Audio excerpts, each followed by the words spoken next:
من الشیطان الرجیم بسم اللہ الرحمن الرحیم۔ شروع اللہ تبارک و تعالیٰ کے پاک نام سے جو بڑا مہربان نہایت رحم کرنے والا ہے۔ پوری دنیا پر حکومت کرنے والا ایک ایسا بدبخت بادشاہ جس کو اللہ تبارک و تعالیٰ نے ایک لگڑے مچھر کے ہاتھوں قتل کروا دیا۔ دنیا کی تاریخ میں ایسے بہت سارے بدبخت بادشاہ اور فرعون گزرے ہیں جن کو ان کی دولت اور بادشاہت کے نشے نے مغرور کر دیا۔ وہ خود کو خدا کہلوانے لگے اور خدائی کا جھوٹا دعویٰ کر بیٹھے، اور پھر اللہ تبارک و تعالیٰ نے جو اس کائنات کا حقیقی مالک ہے اور جو وحدہ لا شریک ہے، اس نے اس دنیا کے جھوٹے دعوے داروں کو دنیا کے لیے عبرت کا نشان بنا دیا۔ ان کو ایسی عبرتناک موت دی جن کا کوئی تصور بھی نہیں کر سکتا، اور ان جھوٹے خداؤں کو صفحہ ہستی سے مٹا دیا۔ پیارے دوستو، خدائی کا دعویٰ کرنے والے بدبختوں میں سے ایک نام نمرود کا بھی ہے۔ پیارے دوستو، نمرود شہر بابل کا حاکم تھا جس نے خدائی کا دعویٰ کیا تھا۔ اس کا نام نمرود بن کنان بن قوس بن سام بن نو تھا۔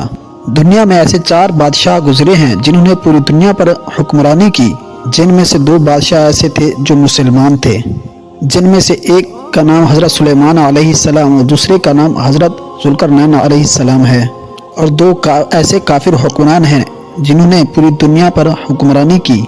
ان میں سے ایک کا نام نمرود اور دوسرے کا نام بخت النصار تھا۔ پیارے دوستو، روایات میں آتا ہے کہ نمرود نے پوری دنیا پر 400 سال حکومت کی۔ یہ بڑا جابر اور ظالم بادشاہ تھا، اور اس کے دور میں بت پرستی عام تھی۔ لوگ اللہ تبارک و تعالیٰ کی وحدانیت کو چھوڑ کر بتوں کی پوجا کرتے تھے۔ اس نمرودی دور کے اندر شرک اس طرح پھیلا ہوا تھا کہ تمام نمرودوں نے اپنے خداؤں کے طور پر بہت سارے بت بنائے ہوئے تھے جن کی یہ لوگ پوجا کرتے تھے، اور ادھر نمرود نے بھی خدائی کا دعویٰ کیا ہوا تھا۔ یہ خود کو خدا کہلواتا اور لوگوں کو اپنی پوجا کرنے کے لیے کہلتا۔ اس بدبخت قوم کی طرف اللہ تبارک و تعالیٰ نے اپنے پیارے پیغمبر حضرت ابراہیم علیہ السلام کو بھیجا۔ کفر و شرک اور بت پرستی کے اس دور کے اندر حضرت ابراہیم علیہ السلام وہ واحد شخص تھے جو اللہ تبارک و تعالیٰ کی وحدانیت پر ایمان رکھتے تھے اور بتوں کی بجائے اللہ تبارک و تعالیٰ کو حقیقی خدا مانتے تھے۔ حضرت ابراہیم علیہ السلام نے جب نمرودی قوم کو بتوں کی پوجا کرتے ہوئے دیکھا تو نمرودیوں کو حضرت ابراہیم علیہ السلام نے اللہ تبارک و تعالیٰ کی وحدانیت کی طرف بلایا اور ایک خدا کی عبادت کرنے کا حکم دیا۔ لیکن نمرودی قوم ایسی بدبخت قوم تھی کہ اپنے کفر و شرک سے باز نہ آئی اور اسی طرح بتوں کی پوجا کرتی رہی۔ ایک دن حضرت ابراہیم علیہ السلام ان کے خداؤں کو جھوٹا ثابت کرنے کے لیے اس مقام پر گئے جہاں ان کے تمام بت پڑے ہوئے تھے، تو حضرت ابراہیم علیہ السلام نے ان کے تمام بتوں کو چپکے سے توڑ دیا اور اس کا الزام ان کے بڑے بت پر لگا دیا۔ نمرودی جب اپنے عبادت گاہوں میں واپس آئے تو انہوں نے اپنے تمام خداؤں کو ٹوٹے ہوئے دیکھا۔ نمرودی چونکہ جانتے ہیں کہ حضرت ابراہیم علیہ السلام ہی وہ واحد شخص ہیں جو بتوں کے خلاف باتیں کیا کرتے تھے اور بتوں کی بجائے خدا کی عبادت کرنے کا حکم دیتے ہیں، لہٰذا وہ سمجھ گئے کہ یہ کام حضرت ابراہیم علیہ السلام کا ہے۔ تو نمرودی نے حضرت ابراہیم علیہ السلام سے بدلہ لینے کے لیے حضرت ابراہیم علیہ السلام کو قتل کرنے کا منصوبہ بنایا۔ چنانچہ تمام نمرودی نمرود کے پاس حاضر ہوئے اور حضرت ابراہیم علیہ السلام کو سزا دینے کا کہا۔ چنانچہ تمام نمرودیوں کی بات سن کر نمرود نے یہ حکم جاری کیا کہ ایک مقام پر آگ جلائی جائے اور اس کے اندر حضرت ابراہیم علیہ السلام کو ڈال دیا جائے۔ لہٰذا نمرود کے حکم کے مطابق ایسا ہی کیا گیا۔ کئی دنوں تک بہت ساری لکڑیوں کو اکٹھا کیا گیا اور اس میں آگ جلائی گئی، اور پھر حضرت ابراہیم علیہ السلام کو اس آگ کے اندر ڈال دیا گیا۔ لیکن اللہ نے اس آگ کو حکم دیا تو وہ آگ حضرت ابراہیم علیہ السلام پر ٹھنڈی اور سلامتی والی ہو گئی۔ حضرت ابراہیم علیہ السلام فرماتے ہیں کہ میں جتنے دن آگ میں رہا اللہ تبارک و تعالیٰ کی رحمت میں رہا، اور اس جیسا سکون مجھے پہلے کبھی حاصل نہیں ہوا۔ چنانچہ جب حضرت ابراہیم علیہ السلام اس آگ سے باہر تشریف لائے، چنانچہ پھر حضرت ابراہیم علیہ السلام اللہ تبارک و تعالیٰ کے حکم کے مطابق نمرودیوں کو ایک بار پھر حق کی دعوت دینے لگے اور پھر اللہ تبارک و تعالیٰ کی وحدانیت کی طرف بلانے لگے۔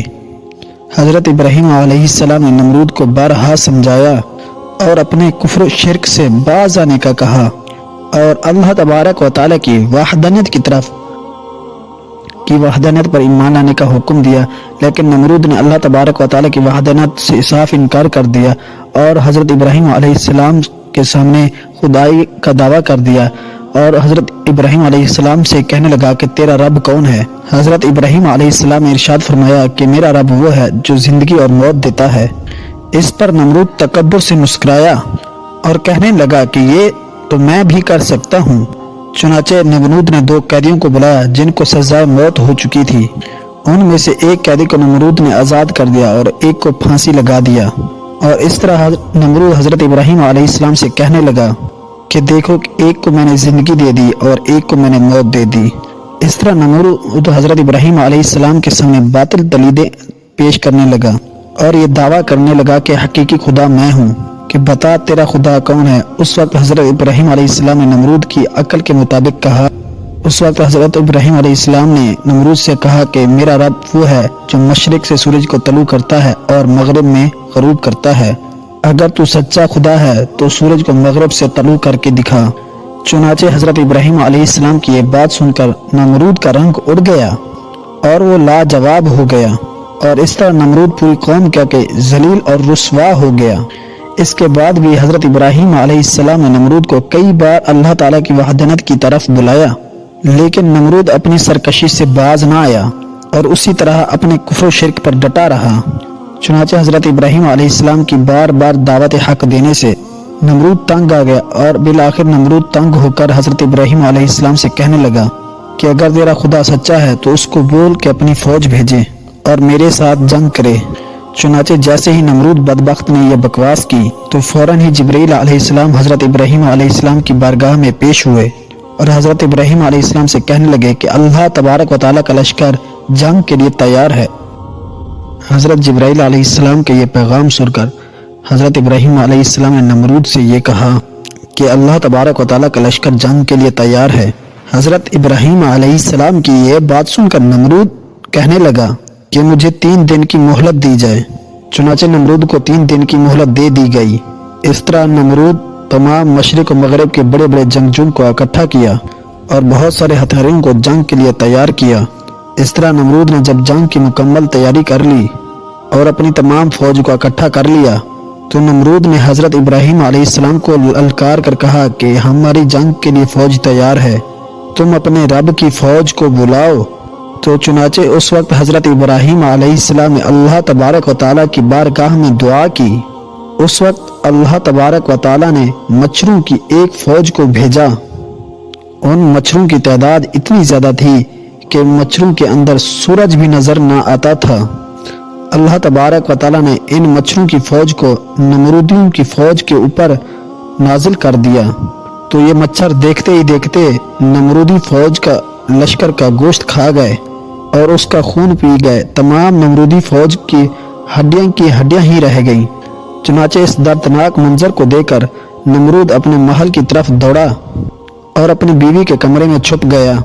اسی دوران ایک لنگڑا مچھر نمرود کے محل میں داخل ہوا تو نمرود نے اپنی بیوی سے کہا کہ اس مخلوق نے تمام فوج کو ہلاک کر دیا۔ چنانچہ اسی دوران اس مچھر نے اللہ کے حکم سے نمرود کی ناک میں داخل ہو گیا اور نمرود کے دماغ کو چاٹنے لگا۔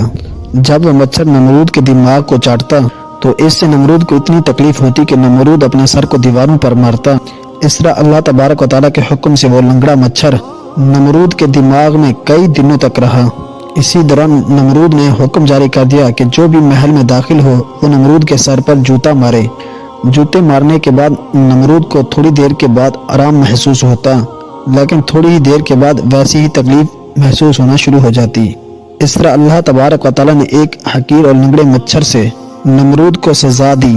یہ تکلیف کی وجہ سے اپنے سر کو سلاخوں کے ساتھ پیٹتا رہتا، یہاں تک کہ اللہ تبارک و تعالیٰ نے نمرود کو عبرتناک موت دی۔